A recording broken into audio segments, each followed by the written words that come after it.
plus. Ouais, c'est bon, là, c'est bon. On va y aller, pardon.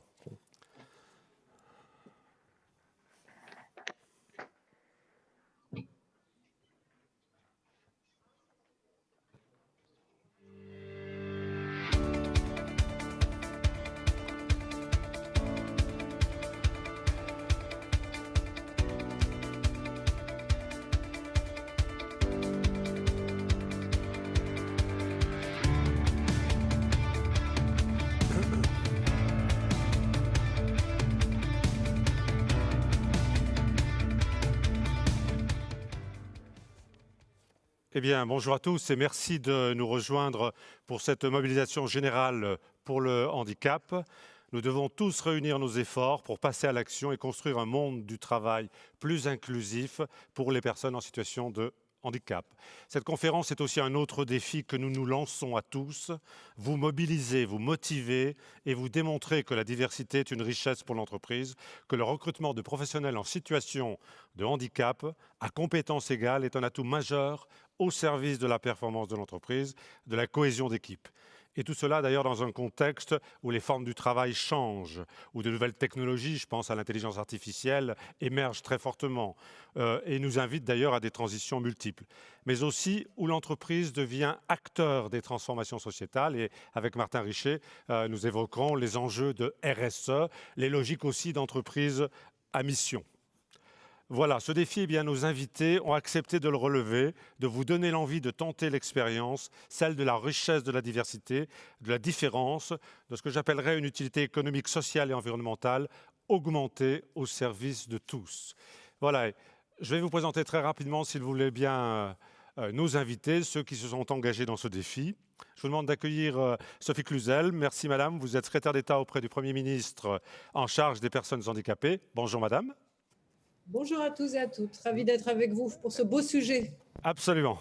Maëlys Danet, madame, vous êtes directrice des talents et engagements du groupe Nestlé France.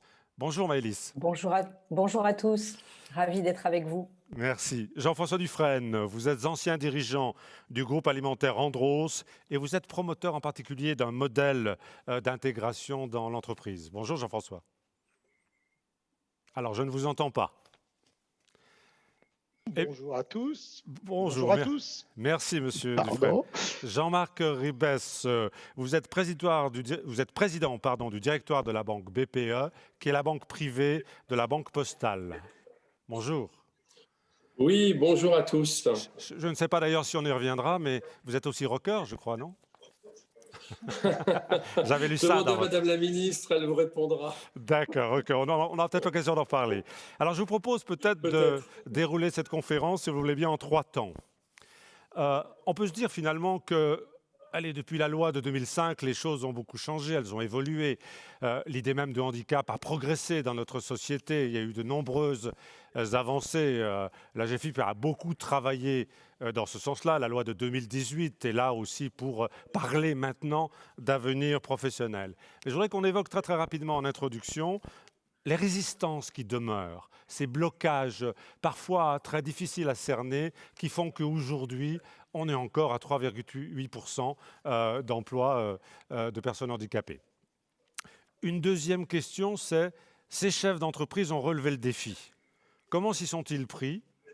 Quels enseignements ils en tirent? Et qu'est-ce que ça change dans l'esprit d'entreprise? Et puis une troisième question qui est importante, puisque c'est quand même leur université, la question du référent handicap. C'est une fonction, un poste, ou peut-être un métier, je ne sais pas encore, récent, qui commence à s'impacter dans les entreprises. On essaiera de comprendre comment ça fonctionne et on essaiera surtout de comprendre comment les entreprises lui donnent toute sa place. Voilà, et puis j'ai proposé à mes invités, ils l'ont accepté. Pendant 90 secondes, ils vont vous parler, vous regarder droit dans les yeux et vous dire pourquoi demain, vous devez vous aussi vous engager ou renforcer votre engagement sur ce sujet qui est un sujet de société extraordinairement important. Voilà, alors dernière précision, vous avez la possibilité de faire passer des questions à travers un chat. Nous ne les traiterons pas tous, mais je suis assuré que la GFIP les récupérera et ça permettra après peut-être d'apporter des réponses complémentaires sur les questions que vous vous posez. Voilà. Alors, première question, qu'est-ce qui se passe? Et je voudrais m'adresser directement à vous, Madame la Ministre. Je viens de suivre la conférence de presse qui précédait et vous avez déjà évoqué un certain nombre d'éléments. Je disais, tout ça a fortement progressé, mais il y a encore des résistances. Où les situez-vous, Madame, et comment les surmonter? Bien, moi je porte une politique volontariste, accompagnatrice, pour changer justement ce regard que l'on porte sur le handicap et la politique du handicap. Il faut qu'on en simplifie l'accès, qu'on ait une seule porte d'entrée, que ce soit pour les personnes qui recherchent un emploi ou pour les employeurs qui recherchent une compétence. Et cette porte d'emploi, c'est celle du droit commun. Depuis trop longtemps, on a fait du handicap l'affaire de spécialistes. Ça doit être l'affaire de tout un chacun, outillé comme il se doit, avec justement de nombreux dispositifs qui sont au service de la réussite, de l'embauche et du maintien dans l'emploi. Et moi, j'aimerais qu'on parle de recrutement, d'insertion professionnelle dans une entreprise inclusive, qu'elle soit privée ou publique, parce que les deux sont à considérer. Il nous faut donc, je dirais, normaliser le regard sur les compétences des personnes, avoir une présomption de compétences, arrêter justement de porter un fardeau et montrer que le handicap est complexe à intégrer, à embaucher, à recruter. Non. Quand on a un dirigeant qui est motivé, quand il se dote justement des bons outils, qu'il va chercher les compétences là où elles sont, et maintenant, il y a de plus en plus de compétences qui arrivent sur le marché du travail, eh bien, nous pouvons réussir. Nul n'est inemployable. Et il nous faut changer complètement la donne sur la présomption que l'on peut avoir sur une personne en situation de handicap. Et se donner les moyens d'accompagner et la personne, lever l'autocensure, lui dire que c'est possible, qu'on peut aller vers des emplois qui pourtant nous semblent assez incroyables parfois, parce que pendant toute votre carrière de salarié, de collaborateur, de personne, on vous a dit souvent que c'était impossible. Moi, je dis non, nul n'est inemployable. Il faut tout simplement accompagner la personne et le collectif de travail. Et quand on a un dirigeant motivé, qu'il s'appuie sur les outils, parce qu'il y en a énormément, et que nous, on lui simplifie la porte d'entrée à ces adaptations, à ces compensations, on peut changer la donne. N'oublions pas que 80% des handicaps sont invisibles. Il nous faut faire encore beaucoup de pédagogie, ce que veut dire la situation de handicap. On l'a vu tout à l'heure que les freins sont aussi dans les préjugés et dans la représentation massive des personnes à mobilité réduite ou des personnes qui sont aveugles ou des personnes qui ont des surdités. C'est l'enjeu majeur, c'est de changer le regard sur la présomption et sur la situation de handicap. Et puis surtout, rendre visible ce qui est invisible en parlant et en faisant de la pédagogie. Donc moi, je porte une politique volontariste parce que ce taux de handicap de 6%, il existe depuis la loi de 87 et non pas de 2005. Et au bout de 33 ans, on est 3,8. Donc il nous faut accélérer. C'est ce qu'on est en train de faire avec la loi liberté de choisir son avenir professionnel, avec les référents handicap dans les CFA, dans les entreprises, avec l'appui de l'emploi accompagné pour les entreprises, avec le développement du plan de relance inclusive. On est en train de changer la donne. Avec le DUOD, on a énormément d'atouts. Il faut tout simplement simplifier ces accès à tous ces dispositifs pour rendre visibles et lisibles. Et il faut communiquer, parce qu'on ne progresse que sur ce qui se mesure. Il faut absolument, comme on l'a fait pour l'égalité femmes-hommes et l'index de réussite, il nous faut tout simplement communiquer sur là où en sont les entreprises et là où elles veulent aller, dans une dynamique justement de transparence et de construction ensemble des bons indicateurs qui sont bien sûr en premier le taux d'emploi, mais pas que, aussi toute la progression sur l'apprentissage, sur les mises en place de conventions, sur les référents handicap. Donc un enjeu aussi de communication important à faire. Absolument, merci madame. Je voudrais juste demander un complément peut-être à Maëlys, parce que Maëlys Danet, je rappelle que vous êtes madame responsable des talents et de l'engagement à Nestlé France. Lorsqu'on a préparé, vous me disiez que finalement un enjeu aussi qui était relativement important, d'abord donner du temps au temps, c'est-à-dire considérer qu'effectivement les choses ne vont pas changer tout de suite. Et puis vous avez vous-même évoqué ce que vous appeliez des croyances limitantes. Maëlys, si vous voulez bien. Oui, effectivement, merci. Je rejoins totalement les propos de Madame la ministre. Il faut absolument changer le regard porté sur le handicap. Et il y a encore beaucoup aujourd'hui, c'est ça les principaux freins, d'idées reçues ou de préjugés sur le handicap. Et donc, il faut absolument travailler à ces préjugés, à cette méconnaissance. Et par exemple, nous sommes un fervent très fervent de l'opération, notamment DUOD, qu'on a mis en place chez Nestlé, qui a été mis en place par le gouvernement et qui permet vraiment, c'est un type d'initiative extrêmement concret, qui permet vraiment de faire tomber les préjugés et de changer le regard sur le handicap. C'est intéressant, d'autant que Madame la ministre évoquait l'enquête qui a été faite par l'IFOP montre que la plupart des des entreprises, des salariés d'entreprise sont relativement sensibilisés à cette question et pourtant demeure un certain nombre de blocages. Jean-François, vous évoquiez vous aussi l'idée de, Madame la ministre en a parlé, de la simplification administrative. Ça serait pas mal, non? Oui, bien sûr, la simplification est importante, mais je crois que la communication l'est aussi. Et je crois que la communication, une des grands aspects de la communication, c'est l'exemplarité. Et si on arrive à démontrer que, effectivement, l'emploi des personnes handicapées est un bénéfice pour l'entreprise au sens large, on arrivera beaucoup plus facilement à convaincre les entreprises. Voilà. C'est intéressant d'aborder un petit peu cet élément-là. Donc un travail continu sur changer le regard, changer effectivement les préjugés. Madame la ministre, vous l'évoquiez, on pense souvent aux personnes à mobilité réduite. Hein, c'est le pictogramme du handicap. Donc travailler sur aussi ces handicaps invisibles et puis travailler surtout sur tout le potentiel de compétences que peuvent représenter les professionnels en situation de handicap. Je voudrais justement qu'on s'interroge sur comment vous, les chefs d'entreprise, là, vous avez travaillé dans l'entreprise. Comment vous vous êtes mis au travail. Alors Jean-Michel, en plus, je voudrais commencer par vous parce que finalement, vous faites partie effectivement de la Banque Postale, mais vous êtes une grosse PME. C'est quoi? C'est 400 salariés. Et donc, c'est intéressant aussi parce qu'on a entendu que parfois, finalement, c'était essentiellement les grands groupes qui se lançaient dans l'aventure, mais pas les entreprises de taille moyenne. Comment vous vous y êtes pris, vous, Jean-Michel? Alors, c'est Jean-Marc, c'est pas Jean-Michel, Jean-Marc. c'est un homonyme. Très bien. Je vous promets que je ne recommencerai plus. C'est pas grave. Oui, alors en fait, nous, effectivement, vous avez raison de le rappeler, 450 personnes, donc c'est un peu une entreprise à taille intermédiaire, même si nous sommes filiales du groupe La Poste. En fait, nous avons mis en place dans notre activité RSE d'abord un accord handicap avec des engagements. Et le premier engagement que nous avons pris, c'est d'embaucher une personne sur deux en situation de handicap. Et ce que je peux vous dire aujourd'hui, c'est que depuis début novembre, date à laquelle nous avons mis en place cet accord handicap, nous avons embauché 18 personnes, dont 9 en situation de handicap et des CDI. Voilà. Alors, ça n'a pas été forcément très simple en interne parce qu'on vous dit que c'est compliqué, les DRH ne sont pas très motivés, on ne sait pas où on va trouver le sourcing et puis on n'a pas beaucoup de CV. Bon, en fait, on s'est aperçu que quand on voulait faire, on pouvait faire et qu'il faut faire justement tomber en fait tous ces jugements hâtifs et qui ne sont pas fondés.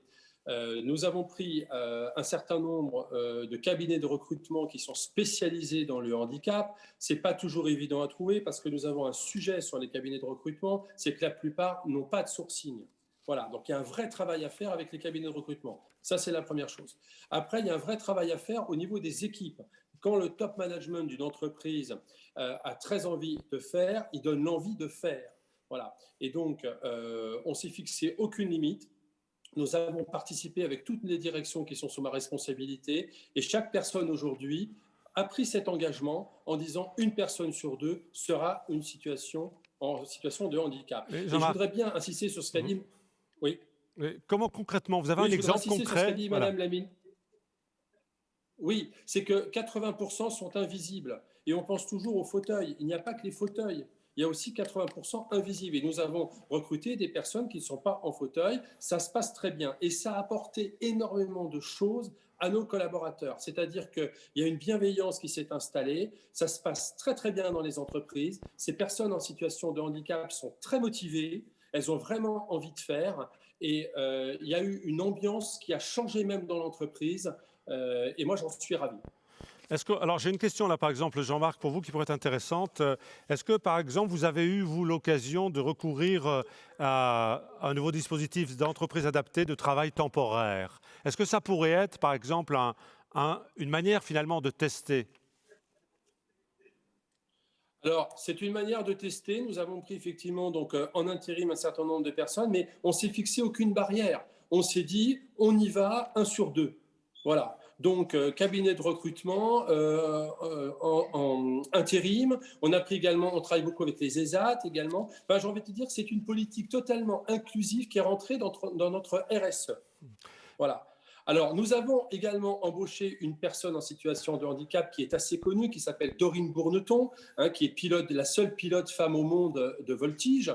Et donc, c'est elle qui est Madame RSE. Et elle n'avait jamais travaillé auparavant, donc ça a été un petit peu difficile pour elle. Elle a compris, elle n'avait pas les codes. Et aujourd'hui, on lui a expliqué. Et ce qui s'est passé est assez extraordinaire. Si nous prenons le chiffre de 6%, nous étions chez BPE, la banque privée de la Banque Postale, à 2,7%. Aujourd'hui, nous sommes à 7%. Pourquoi? Pas uniquement en embauchant. Parce que quand Dorine est arrivée chez nous, les personnes RQTH se sont révélées. Les personnes RQTH l'ont appelée. On dit finalement qu'elles étaient dans une situation de handicap. Ce qu'elles n'osaient pas dire auparavant, parce qu'elles avaient peur de leur management, peur d'une évolution professionnelle qu'on aurait pu bloquer ou quoi que ce soit. Même si le président, comme moi, était très engagé. Mais il y a quand même la peur du management intermédiaire. Et on a vraiment tout fait tomber. Et aujourd'hui, on est ravis d'être à 7%. Notre objectif est d'arriver très rapidement à 10%. Donc vous voyez, je crois que même en interne, dans toutes les entreprises, il y a des gens qui n'osent pas. Et c'est ça le problème. Oui, il faut franchir le pas. Maëlys Danné, comment vous, dans votre entreprise chez Nestlé France, alors vous m'avez dit on a signé un accord d'entreprise, ça c'est OK. Et comment vous avez travaillé concrètement? Si on devait donner 1 ou 2 exemples d'actions simples à conduire, qui justement n'engagent pas trop au départ, et puis permettent, si j'ose dire, de mettre le pied dans la porte. Alors, oui, nous également, nous avons une mission handicap que nous avons créée il y a plus de 10 ans maintenant. Nous avons signé effectivement un accord, nous en sommes à notre 3e accord handicap, dont le dernier a été homologué pour une durée de 5 ans. Et le vrai déclencheur pour nous, ça a été la volonté du maintien à l'emploi de nos collaborateurs. Donc très concrètement, on a investi beaucoup, notamment dans des études ergonomiques pour face à une population majoritairement en usine avec peu de turnover et évidemment une forte ancienneté. Nous avons souhaité investir dans le maintien à l'emploi, des études ergonomiques pour adapter les postes de travail, pour maintenir dans l'emploi tout au long de la vie professionnelle nos salariés en compensant le handicap, soit qui survient à l'issue d'une maladie ou d'une maladie professionnelle, d'un accident de travail ou d'un accident tout court ou tout simplement au niveau du vieillissement. Donc des actions très concrètes sur cet aspect maintien à l'emploi, des actions aussi extrêmement concrètes en matière de formation, puisqu'on sait, on en parlait, il est très important de travailler sur le management inclusif, de sensibiliser l'ensemble des collaborateurs à ce qu'est une entreprise inclusive pour faire tomber les préjugés. Donc, on a une énorme politique formation où on a formé plus de 250 personnes depuis 2016, des managers, des collaborateurs, des membres des CCSCT, la médecine du travail, nos référents handicap, puisqu'on a créé un réseau de référents handicap. Donc, la formation a été un énorme levier. Et puis, des choses très concrètes aussi, on a créé des collaborateurs ambassadeurs qui ont accepté de se faire former au label Handi Management pour porter avec nous, avec les membres de la mission handicap, tous ces sujets pour faire bouger les lignes et pour mener des actions concrètes. Donc, ce sont des exemples concrets que je peux vous donner. Évidemment, le recours au secteur protégé et adapté est un vrai levier également, et nombreuses sont nos filiales qui participent activement à l'insertion économique de nombreux ESAT pour du conditionnement de produits, de la préparation de commandes, etc. Donc ça, ce sont des exemples concrets, sans compter effectivement une politique très volontariste en matière de recrutement et de sourcing pour intégrer de plus en plus de jeunes en situation de handicap. Et on soutient d'ailleurs l'initiative Tous en scène, qui est une super initiative. Alors, on me pose une question peut-être que je voudrais partager avec vous. Est-ce que vous avez recouru au concept de discrimination positive et qu'est-ce que vous en pensez? Est-ce que c'est une manière de faire levier? Maëlys et peut-être aussi Jean-Marc et Jean-François. Maëlys? Ce que je peux vous dire, c'est qu'on s'est fixé, en tout cas, à compétences égales, comme disait Jean-Marc Rimet, des vrais objectifs, des vrais objectifs de recrutement à horizon 2023 pour pouvoir intégrer des collaborateurs en situation de handicap. Et on est aussi très investi pour inciter les jeunes qui sont en situation de handicap à poursuivre des études plus longues pour pouvoir justement accéder à l'emploi et trouver un job. Sachant, c'est intéressant ce que vous évoquez, parce que l'enquête IFOP dont on parlait précédemment dans la conférence de presse montre aussi, et c'est un point important, que les jeunes sont fortement, n'est-ce pas, Madame la Ministre, sensibilisés à ces questions-là. Évidemment qu'il faut donner du sens à toutes les politiques d'embauche pour les jeunes. Et quoi de mieux que de pouvoir afficher justement une politique RH inclusive pour un jeune quand il rentre. Il faut porter haut et fort les valeurs de responsabilité sociétale que l'entreprise véhicule. C'est pour ça qu'il nous faut être beaucoup plus transparent sur les différentes politiques. Moi, je voudrais juste revenir sur le fait que ce n'est pas de la discrimination positive que de faire du sourcing inclusif.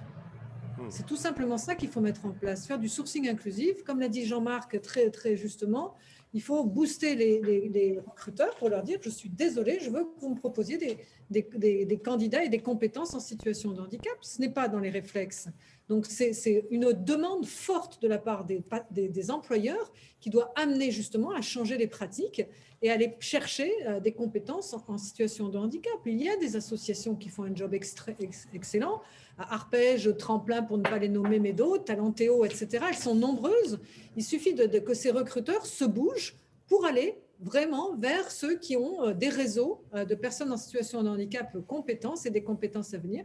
Il faut aller interpeller les référents des CFA handicap pour que justement ce maillage se fasse sur l'apprentissage, qui est aussi un levier indéniable dont on n'a pas beaucoup parlé. Voilà, donc c'est être exigeant sur ces demandes auprès justement des sourceurs traditionnels de droit commun pour leur dire allez me chercher des compétences et là on enclenchera une dynamique différente. Donc c'est pas de la discrimination positive on ne réserve pas des emplois. Tout simplement, on veut que toutes les offres soient à disposition de tout un chacun. Or, ce n'est pas le cas aujourd'hui.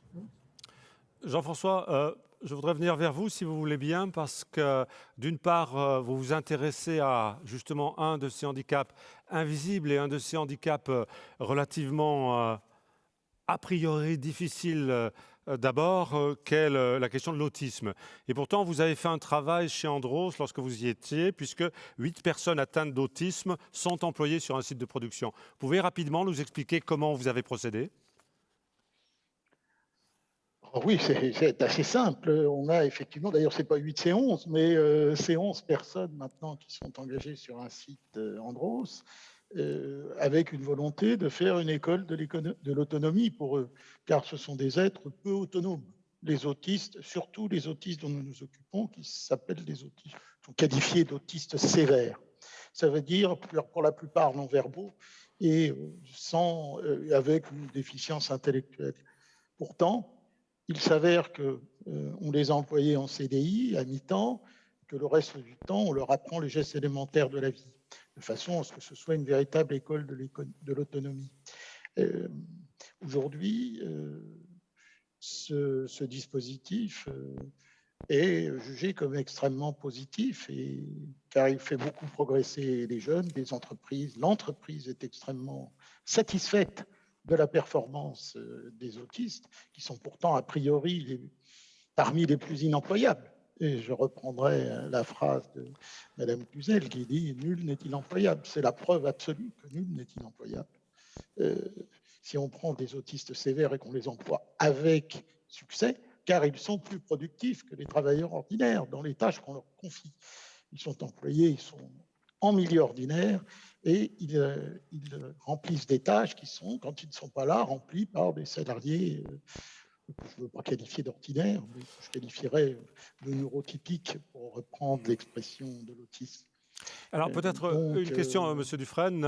Est-ce que ces personnes travaillent sur des postes de niveau de qualification élevé ou de niveau de qualification? Quel est le niveau sur lequel ils travaillent? Bien entendu, ils travaillent en tant qu'ouvriers non qualifiés, donc des postes relativement basiques, mais ça peut être travailler au laboratoire pour vérifier la qualité des produits, ça peut être préparer comment dire, les batchs de fabrication, peser les ingrédients, etc. Il y a une immense variété de postes et donc c'est des postes effectivement sur lesquels ils peuvent exprimer leur qualité. Ils cherchent là où ils peuvent exprimer leur qualité. Alors en même temps, peut-être poser la question à Jean-Marc Ribes, peut-être rappeler qu'on peut effectivement recruter des professionnels en situation de handicap avec de très bons niveaux de qualification et ils sont capables de remplir, on le disait tout à l'heure, Madame la ministre le disait, à compétences égales, des postes qui peuvent être occupés par des personnes dites valides, entre guillemets. Monsieur Ribes.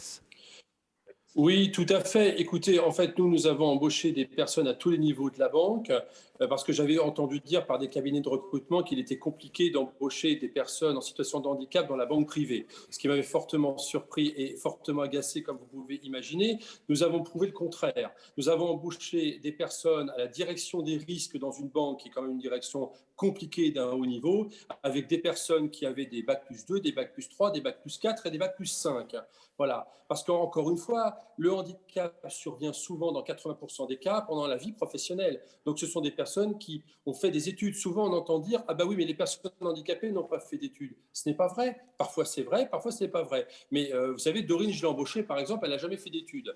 Voilà. Mais j'ai embauché beaucoup de personnes qui ont fait des études et ça se passe vraiment très bien pour eux comme pour les autres. Donc je crois qu'il faut encore une fois arrêter avec les « c'est trop compliqué, on n'y arrivera pas ». Voilà. Alors ça va peut-être nous permettre une transition sur, c'est quand même leur université d'été, sur le rôle et le travail du référent handicap. J'avais envie de peut-être vous poser...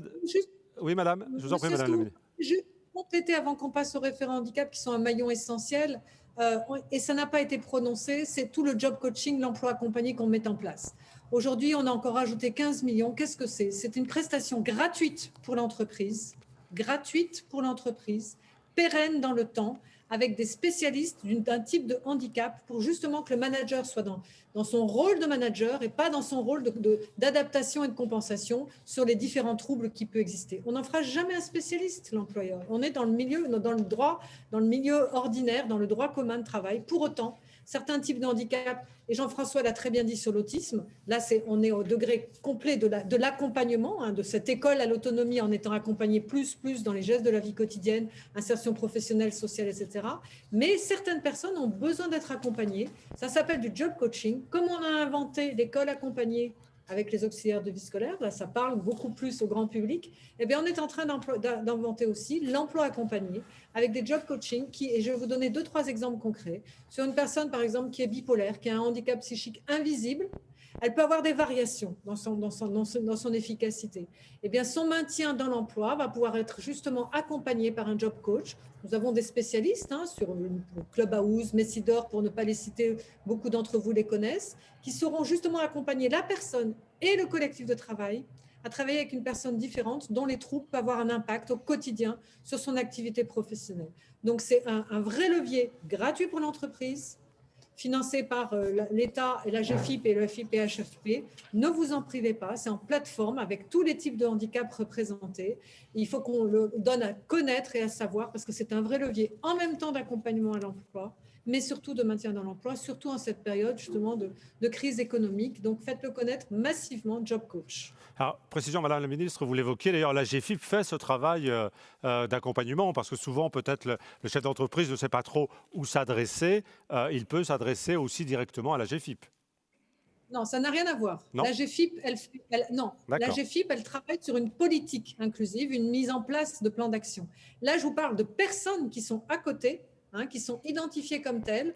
C'est tout le collectif France Emploi Accompagné qui porte ça et qui le développe au niveau régional, territorial, avec des plateformes à disposition tous les types de handicap. Si vous embauchez une personne trisomique, une personne handicapée psychique, vous avez des experts de cet accompagnement, une personne autiste, et bien voilà, vous pourrez vraiment avoir un service de prestation extrêmement complet avec ces job coachs qui vont suivre au long cours.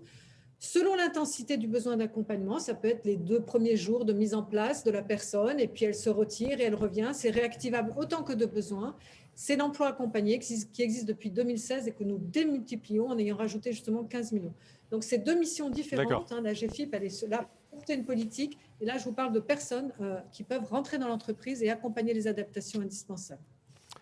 Alors, je reviens effectivement à la question du référent handicap. On a vu là, je fais allusion à l'enquête Ipsos qui a été conduite par AGFIP. 96% des salariés qui ont été interrogés considèrent que le référent handicap est une excellente idée. Donc ça, c'est déjà un premier point. Mais j'avais envie de démarrer par une question à vous tous. En vous écoutant, je me dis finalement, est-ce que le référent handicap, et M. Ribes, vous l'avez un peu évoqué, est-ce que ce n'est pas d'abord le dirigeant? Est-ce que ce n'est pas lui d'abord qui doit porter et entraîner l'équipe sur ce sujet, M. Ribes? Oui, alors clairement, oui. Bien évidemment, le dirigeant d'abord doit être convaincu et doit entraîner ses équipes. Mais je vais vous dire, comme sur tous les sujets dans une entreprise, pour mener à bien les résultats d'une entreprise et d'être performant, il faut entraîner son équipe. Et donc, bien évidemment, vous pouvez avoir des référents, mais si le top management n'est pas impliqué, ça ne fonctionnera pas. C'est une vraie culture d'entreprise, une culture d'entreprise positive, ouverte à tous, qui doit fonctionner. Et si vous ne créez pas ces valeurs dans l'entreprise, vous pouvez avoir autant de référents que vous voulez, ça ne fonctionnera pas, je n'y crois pas. Alors pour autant, je reste avec vous, Jean-Marc. Est-ce que d'abord vous avez, vous, un référent handicap dans votre entreprise et comment le positionnez-vous? Alors nous, le référent handicap, en fait, ce n'est pas, je reviens sur le référent handicap qui est Dorine Bourdeton chez nous, en fait, ce n'est pas Madame Handicap, c'est Madame RSE.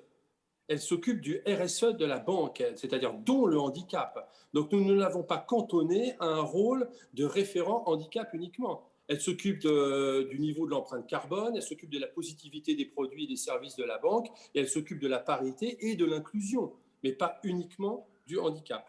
Voilà, donc elle a été positionnée comme cela, et je trouve que c'est très bien parce qu'il ne faut pas enfermer les personnes dans des rôles. D'accord. OK. Maëlys Danet, vous, est-ce qu'effectivement vous allez avoir recours à un référent ou des référents handicap?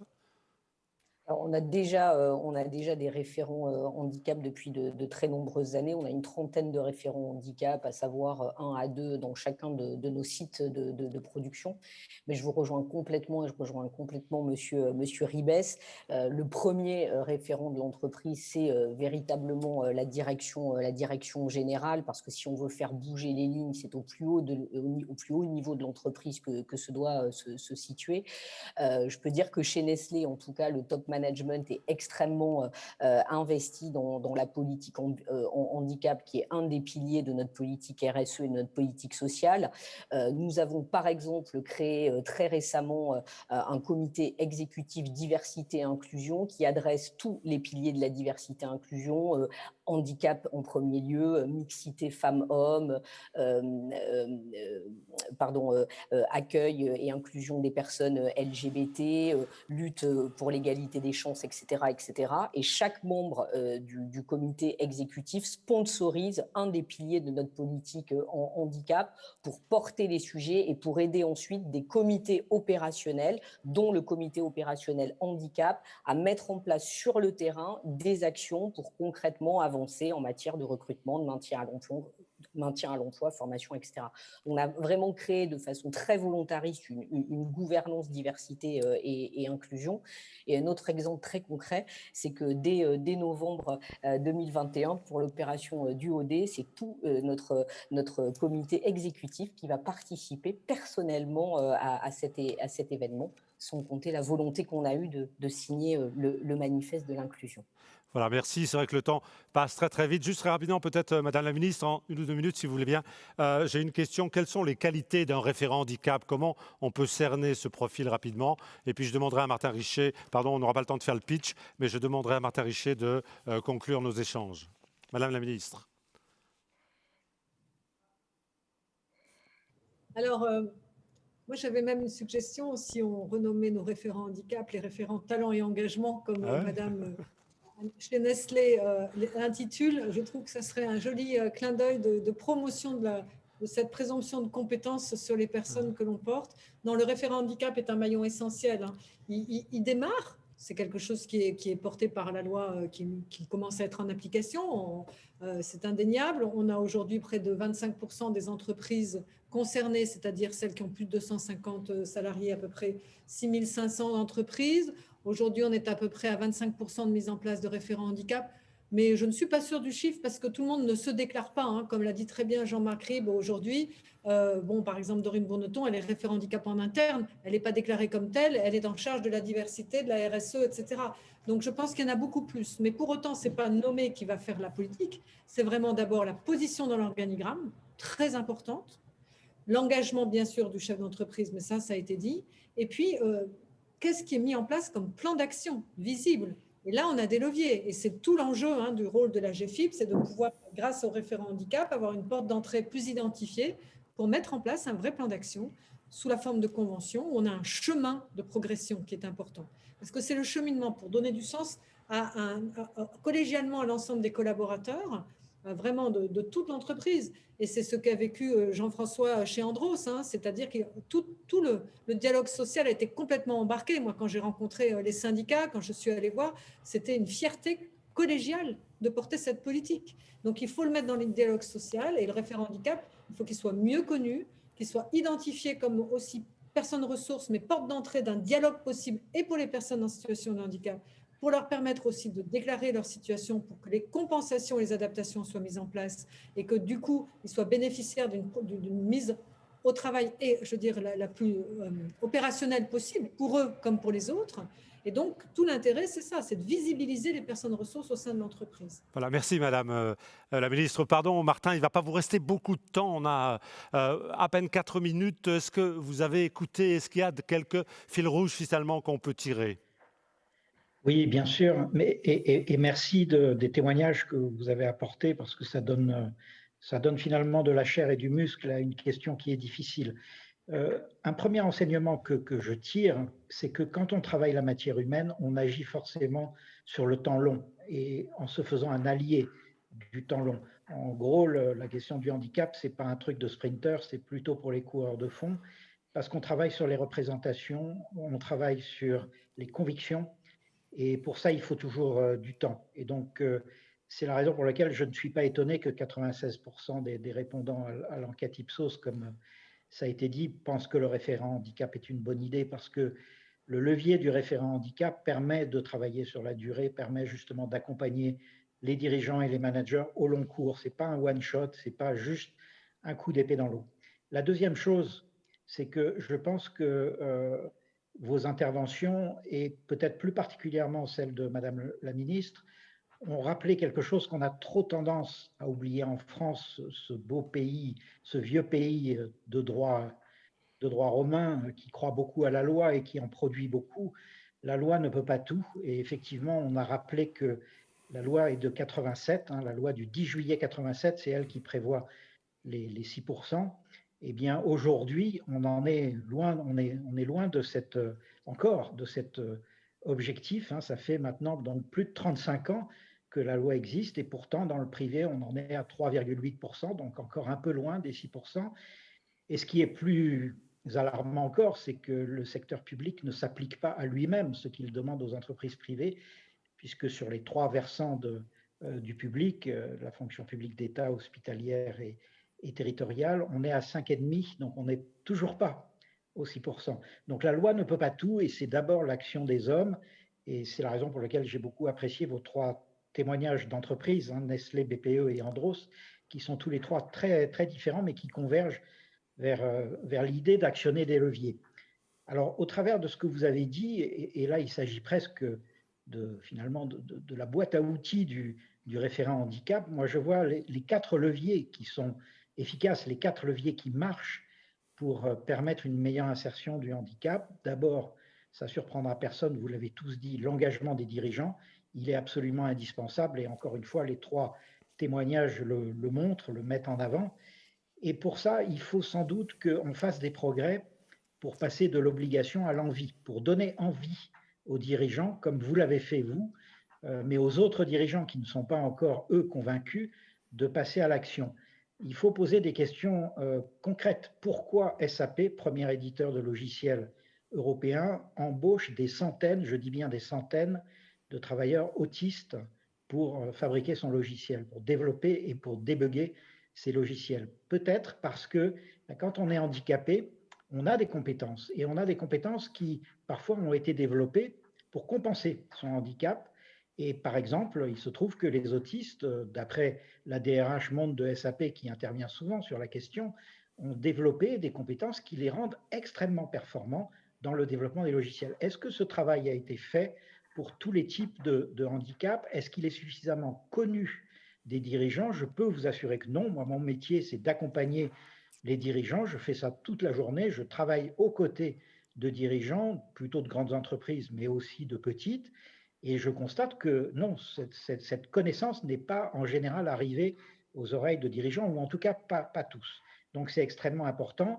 Et comme vous le disiez, notamment je pense à M. Rib, l'idée d'exiger la création d'un vivier de candidats en situation de handicap avant de déclencher un recrutement est une idée absolument excellente, parce qu'elle impose finalement aux managers au moins de considérer, il ne s'agit pas de faire de discrimination positive comme ça a été dit tout à l'heure, mais de considérer le choix du handicap. Je rappelle qu'en France, dans notre beau pays, le taux d'emploi des personnes handicapées, si on prend les 15-64 ans, donc un éventail bien large, il est de 56%. Pourquoi est-ce qu'on n'a pas réussi à faire ce qu'ont fait les Suédois, qui eux sont à 66%, ou même le Luxembourg, l'Autriche, la Finlande, qui sont tous au-dessus de 60%, parce que dans ces pays-là, on a une politique très axée sur la conviction des dirigeants. Les organisations professionnelles, l'équivalent de nos syndicats professionnels, patronaux, travaillent sur cette question. Deuxième levier que vous avez abordé et qui me paraît extrêmement efficace, c'est la question de la diversité, qui est une question un peu émergente au travers, effectivement, comme le disait M. Rib et Mme Danet, qui est embarquée dans la RSE, responsabilité sociétale et environnementale. La question du handicap est de plus en plus visible, de plus en plus prise en compte. Par exemple, les agences de notation, Vigeo et les autres, qui notent les entreprises pour la qualité de leur politique RSE, prennent de plus en compte des critères autour du handicap.